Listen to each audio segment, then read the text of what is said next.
Foreplay Goes South will be up in just a moment. In the meantime, I want to thank Metanoia for letting me jump in at the top of the show. My name's Greenberg. I host a podcast called Debts No Honest Man Can Pay. It is pretty much a glorified, eclectic music radio show. And why does this matter to you?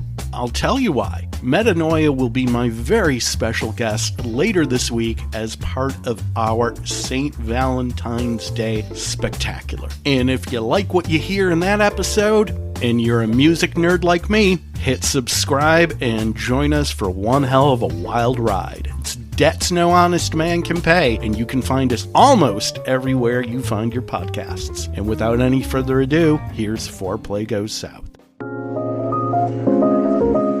The following podcast contains adult content. It is not suitable for minors, professional settings, or the faint of heart. Foreplay Goes South is open mic storytelling.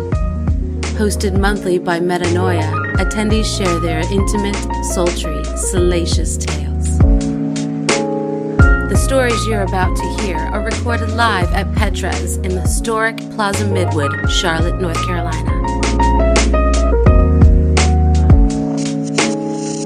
In this episode of the Foreplay Goes South podcast, our storytellers talk exhibitionism and bemoan sexual gatekeepers. I also sit down with Greenberg, host of the music podcast Debts No Honest Man Can Pay, to discuss the importance of musical prowess and not trusting your bedroom soundtrack to an algorithm. But first we hear from Jada, a newcomer to the Foreplay Goes South stage. 2 truths and a lie. I smoke a lot of weed. True? That's true. Not helping. So 4 truths and a lie. No, wait. I forgot the other ones. I smoke a lot of weed.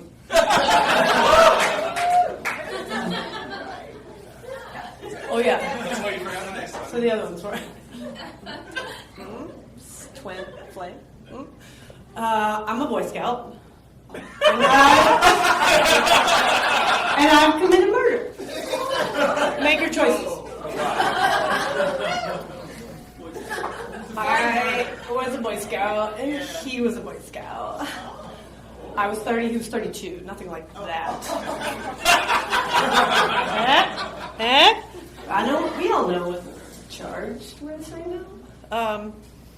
This is 2010, the winter of 2010 specifically. I was working with him at a Boy Scout ranch in New Mexico.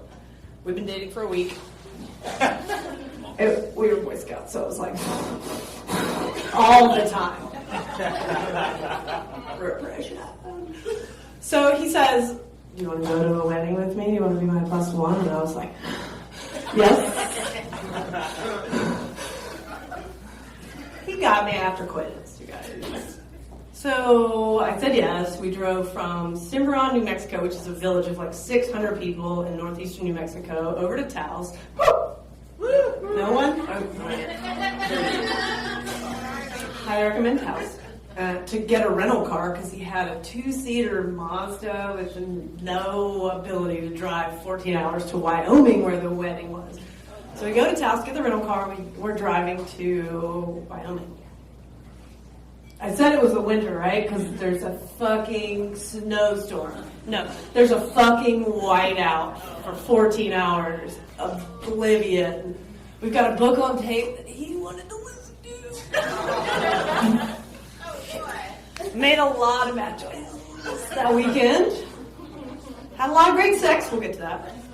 So we get to Wyoming, and he's the best man for the groom, not the bride, which I was really hoping for. No. We get there. I'm a child at this point. I asked for no information. I'm just like, yes, I'm going to spend it with you. I asked for no information. We get to Wyoming. I have to pick up the bride's parents, spend 36 hours with them. It's hell. And all I can think the whole time at this wedding, covered in sweat, so uncomfortable, I don't know what's going on, is thank God I saw this eagle this bald eagle, this majestic bald eagle on the drive up there was like my relicatory point. The only place that I could escape cave to while we're at this wedding. I know no one. I don't even know him. We've been dating for a week. We're Boy Scouts. Who am I? So I just keep thinking back to this bald eagle, and finally he comes back to life. He's had a fever for the entire weekend, so I know no one, and I'm stuck with the bride's parents for the whole weekend, obligating them. So I keep thinking back to this bald eagle, back to the bald eagle. I'm like, displacement. And it's because, we're driving up there, and I'm super excited. I'm this, I don't know, what'd you say?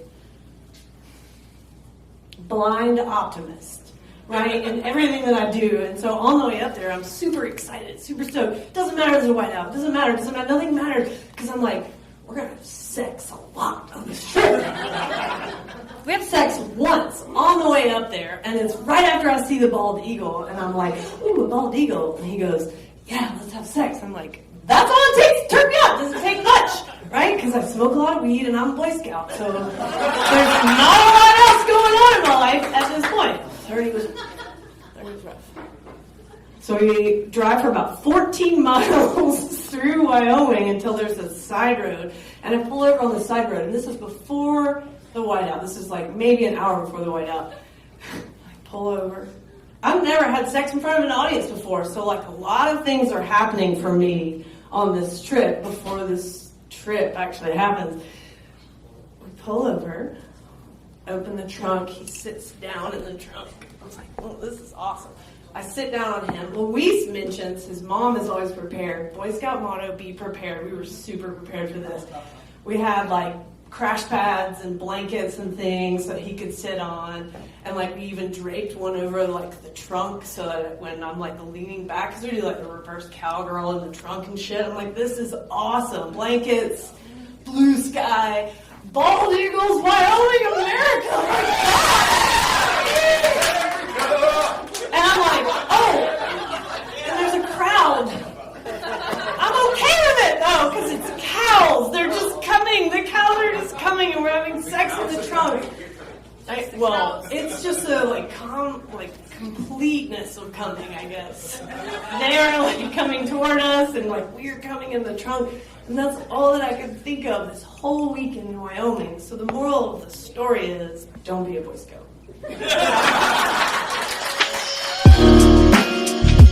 Up next, Kaya's fun gets spoiled by a Scrooge.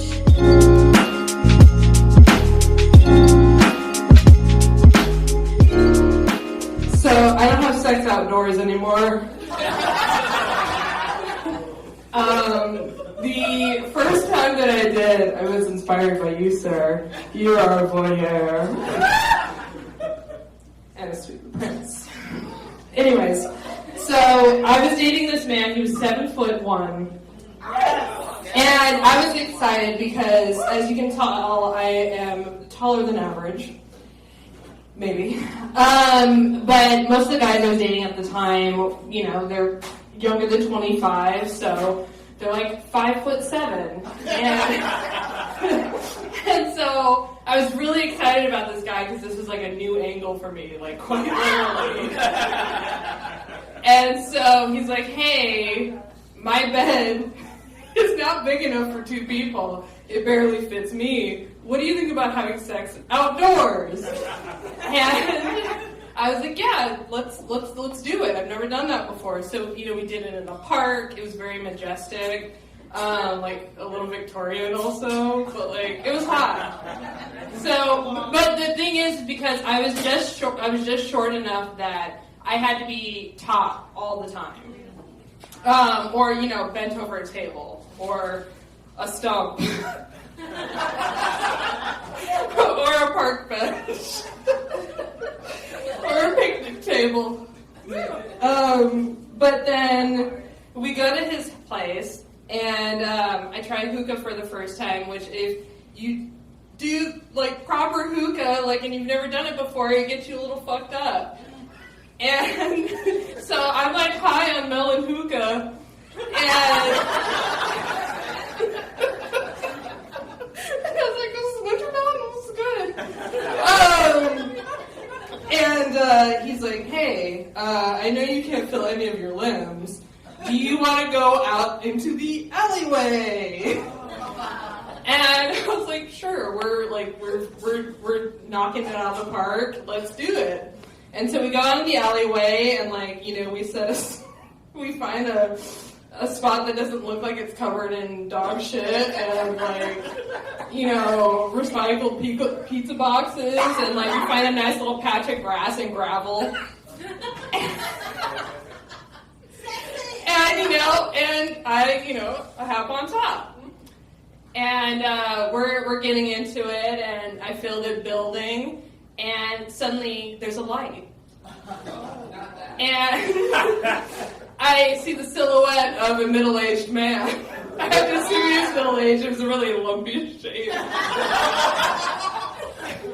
And he's flashing his light. I remember he's wearing a baseball cap at night, and I was like, that's weird.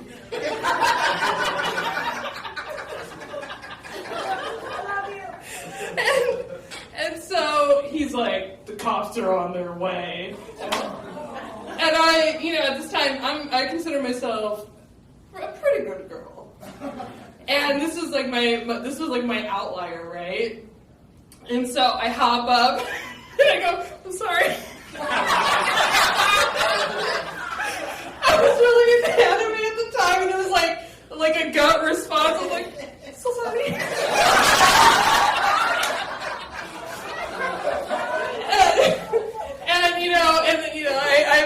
I pull myself together. It's always really hard getting caught, with your pants around your ankles. Sort of like when you cook naked, it always hurts more. And so I shimmy my pants up, and he writes himself, and we literally scamp, we run into the distance, and he's like, and don't come back. I like to imagine that there's this old man in Phoenix, Arizona, who just hides out alleyways, waiting for teenagers to, have a moment. Fucking monster. And that's how I know, fuck outdoors.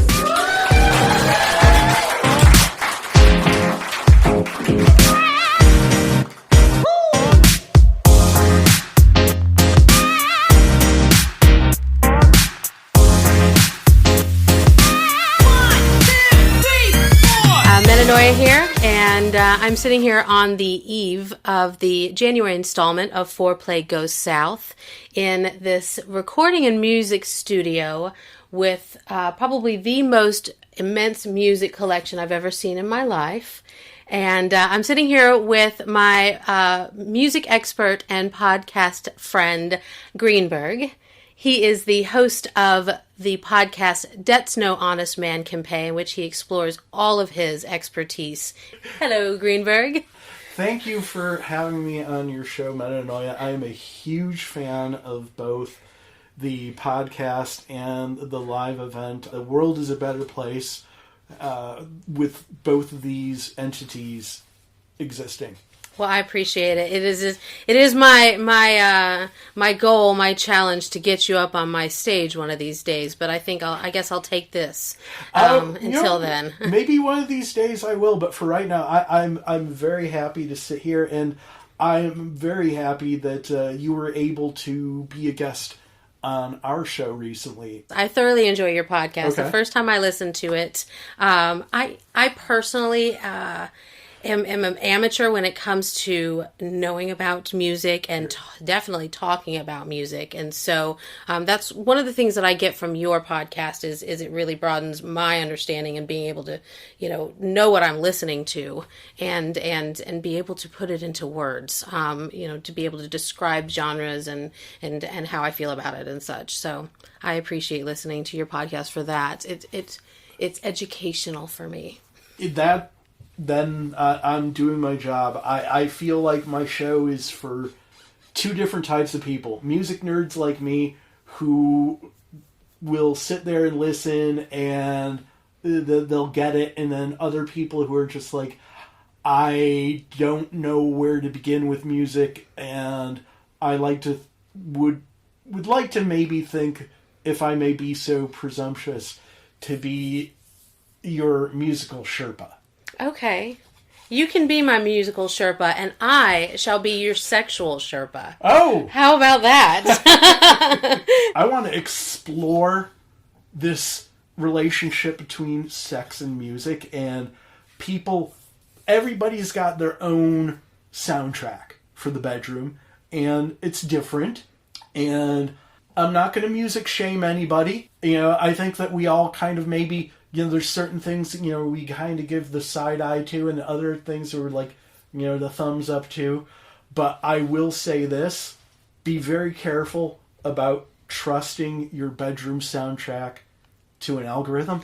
I know we all like to we'd like to put playlists together, and playlists are great because you can curate those, so awesome. But when you're like, hey Siri or hey Alexa, that's where you got to be careful. And I will share a story with you. Is there something else I can help with? Not at the moment, but thank you. Thanks, Siri. We need to leave that in there. No problem.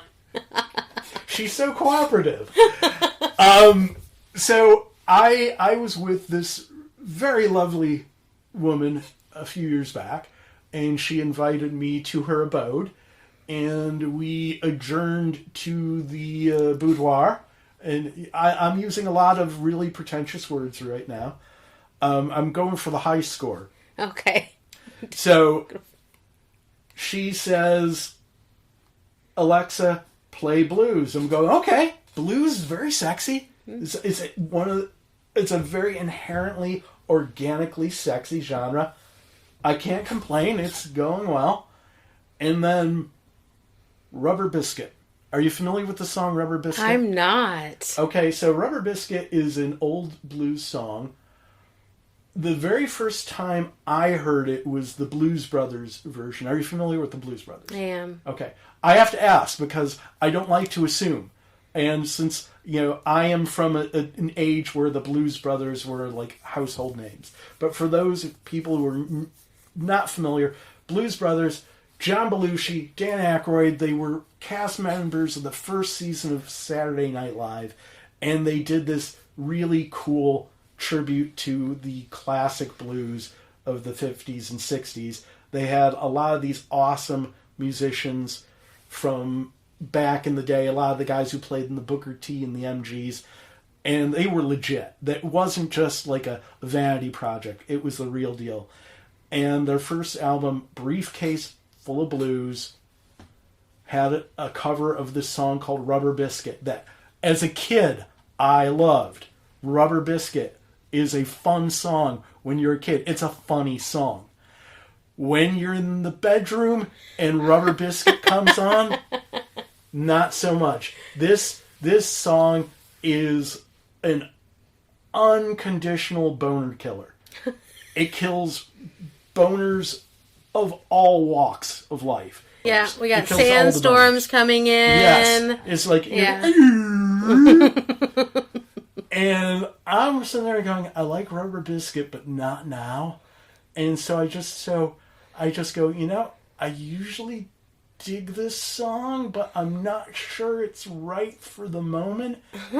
And she needed no further feedback. And she said, hey, Alexa, skip. And it went on, and it was fine. But, I think there are some songs that are just not... I remember somebody a long time ago saying that Brass Monkey by the Beastie Boys is also in that Valhalla of songs that don't quite work in the bedroom. Sure. It's like yakety sax. Mm-hmm. Or,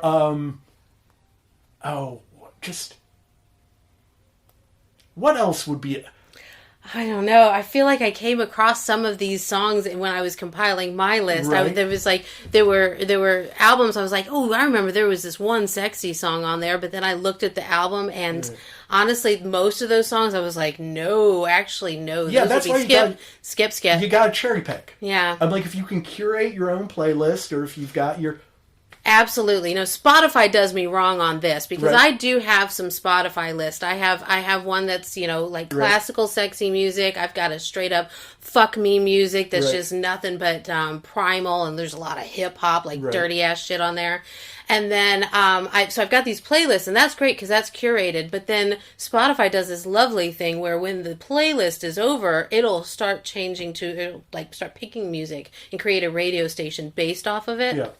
Oh, so It goes wrong. So that brings up the other thing, is that algorithms, when they pretend like they're like, yeah, we're buds, and like, no, we're not, because where that goes horribly wrong is when I love Springsteen. So when Mr. Algorithm says, I got you, bud, and I hit that playlist, and there's Bruce, and it's great, and then the next thing you hear is Bon Jovi, I'm like, oh, we are so not buds. We are not friends. We are not friends. So listen to Rubber Biscuit and tell me if I'm wrong. And if, for whatever reason, you find Rubber Biscuit to be an insanely sexy piece of music, God bless you. We don't kink shame around here. No. If you get hot listening to Yakety Sax, I want to give you a hug and a bowl of soup. You do you. Whatever gets you off, man. Yes. So I got the stories out of you. We were Yes. able to share our love of trip hop, apparently. Yep. As we recorded the segment for your show, Debts No Honest Man Can Pay. Yes. Now, so we're expecting that show to drop on February 5th. Yep. And Debts No Honest Man Can Pay typically drops on a weekly basis on the weekends, correct? We try to do it weekly. There are some weeks where we skip, but it's close to weekly as possible.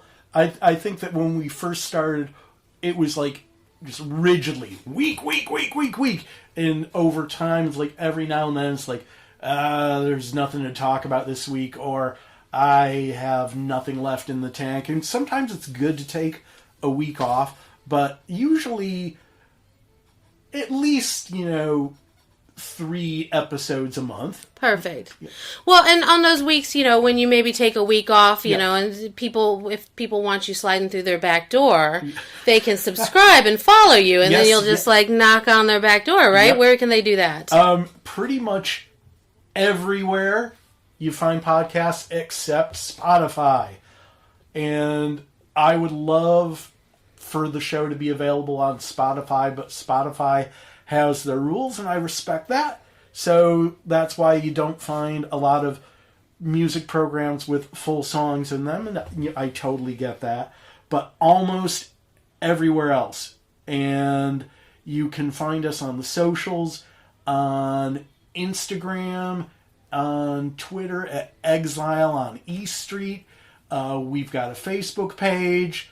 You can also go to debtsnohonestmancanpay.com. And I apologize for having the longest title in the world, but I blame that on Springsteen because it's a Springsteen reference, that title. Absolutely. Yep. It's Springsteen's fault. Yep.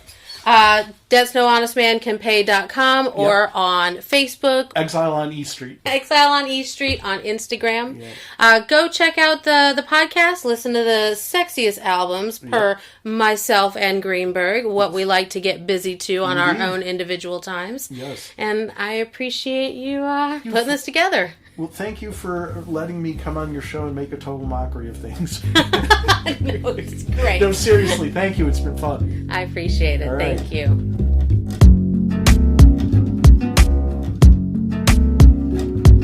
Hey, big thanks to Greenberg, host of Debts No Honest Man Can Pay.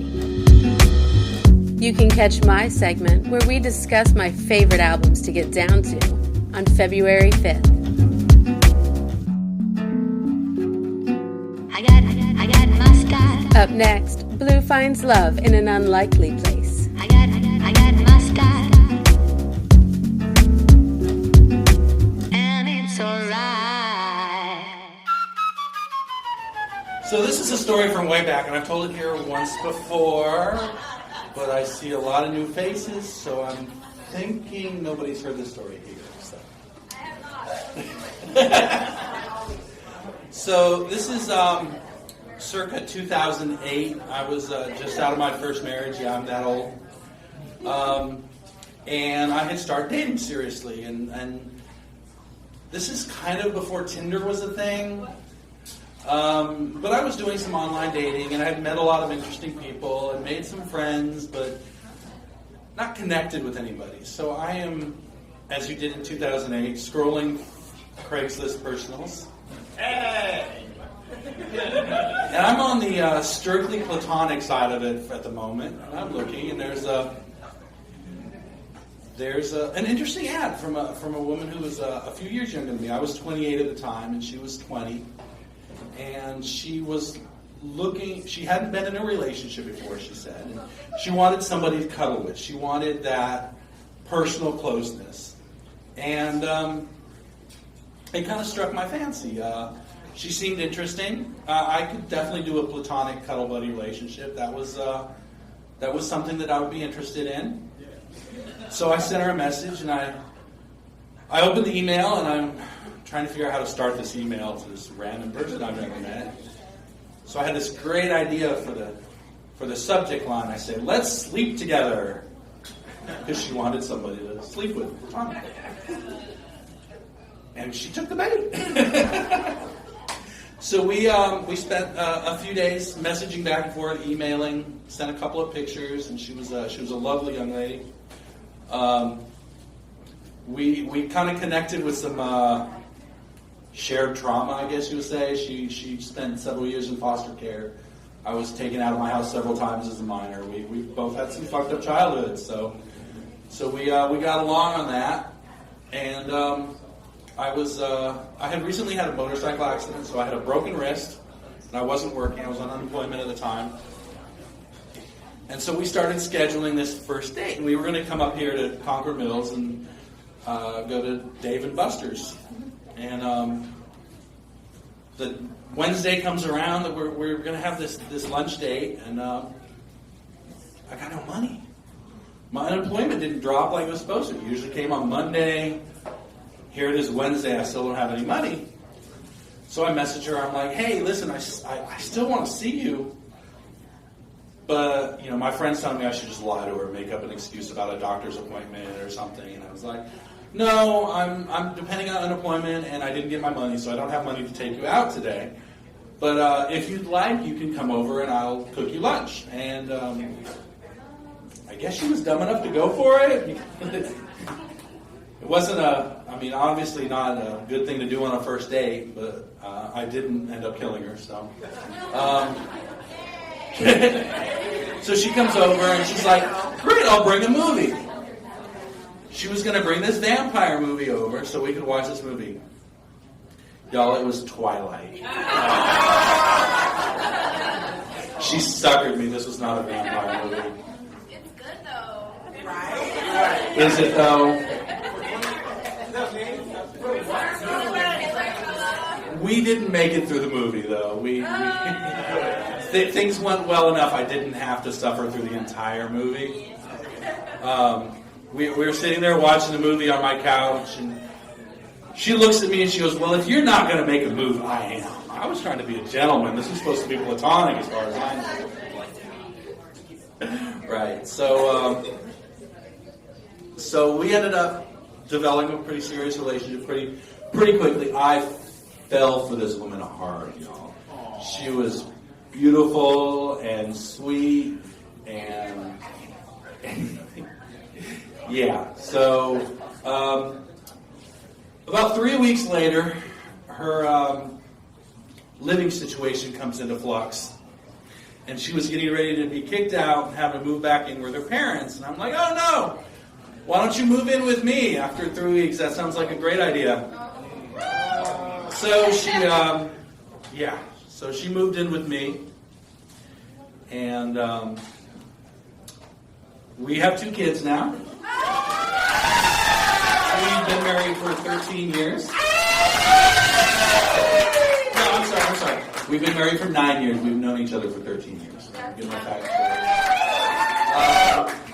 And so it just goes to show that you can pretty much find anything on Craigslist.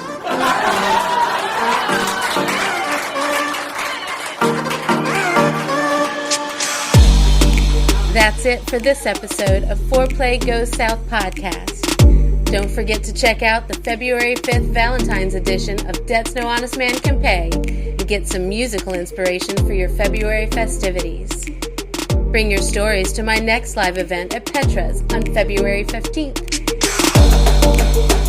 Tell a story and you get a chance to win a pair of tickets to the upcoming Flamingo Review's March of Ides burlesque show. This episode of Foreplay Goes South podcast was recorded and produced by event host and podcast creator Metanoia. These stories are recorded live every third Tuesday of the month at Petra's in Charlotte, North Carolina.